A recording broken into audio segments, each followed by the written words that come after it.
Assalamualaikum warahmatullahi wabarakatuh. Perkenalkan, nama saya Raul Gonsalves Pitanuka, dari Prodi S1 Teknik Biologi, Stambuk F121 19074. Ya, langsung saja di sini saya akan menjelaskan tentang materi praktikum kimia analitik. Nah, yaitu tentang analisis kualitatif kation dan ion. Nah, di sini ada beberapa jenis analisis. Yaitu ada 3 analisis makro. Yang pertama yang kedua analisis semi mikro, dan yang ketiga analisis mikro. Nah, analisis makro itu kuantitas zat 0,5 sampai 1 gram. Volume yang dipakai sekitar 20 mili. Nah, analisis semi mikro kuantitas zat sekitar 0,05 gram. Volume yang dipakai sekitar 1 mili. Analisis mikro kuantitas zat kurang dari 0,01 gram. Volume yang dipakai kurang dari 1 mili. Langsung keuntungan analisis semi mikro. Nah, keuntungannya itu penggunaan zat yang sedikit, kecepatan analisis tinggi, ketajaman pemisahan yang meningkat, penggunaan asam sulfida lebih sedikit, penghematan peralatan. Nah, jenis uji itu reaksi kering dan reaksi basah. Nah, reaksi kering yaitu pemanasan, uji pipa tiup, uji nyala, uji spektroskopi, uji manik boraks, uji manik fosfat, dan uji manik natrium karbonat.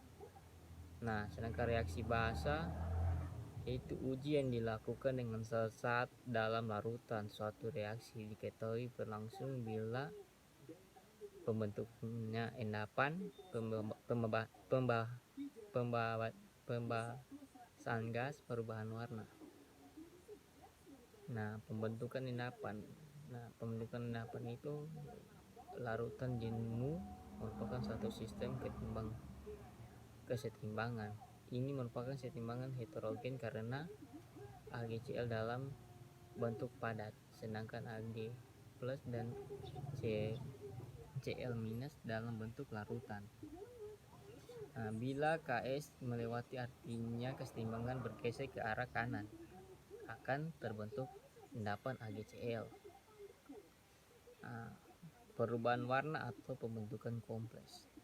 Nah, suatu ion atau molekul kompleks terdiri dari suatu atom ion pusat dan sejumlah ligan. Ion pusat adalah ion logam. Nah, ligan adalah ion yang atau molekul yang memiliki pasangan elektron bebas, contohnya Cn-, CnO2, NO2, H2O, NH3, dan lain-lain. Nah, perubahan warna atau pembentukan kompleks.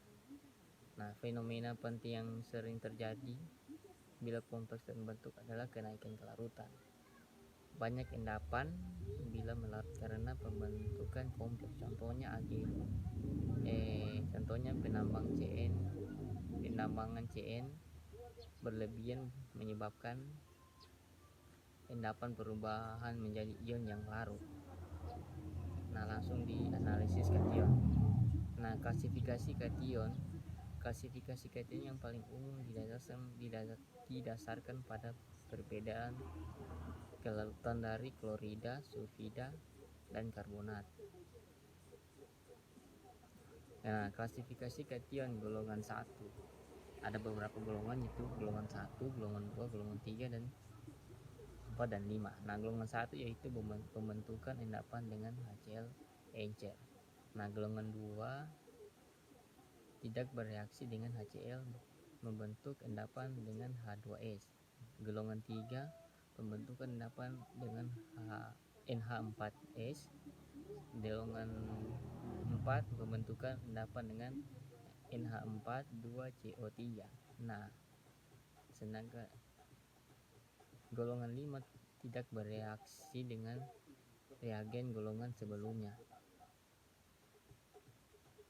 Analisis anion. Nah, di sini ada klasifikasi anion.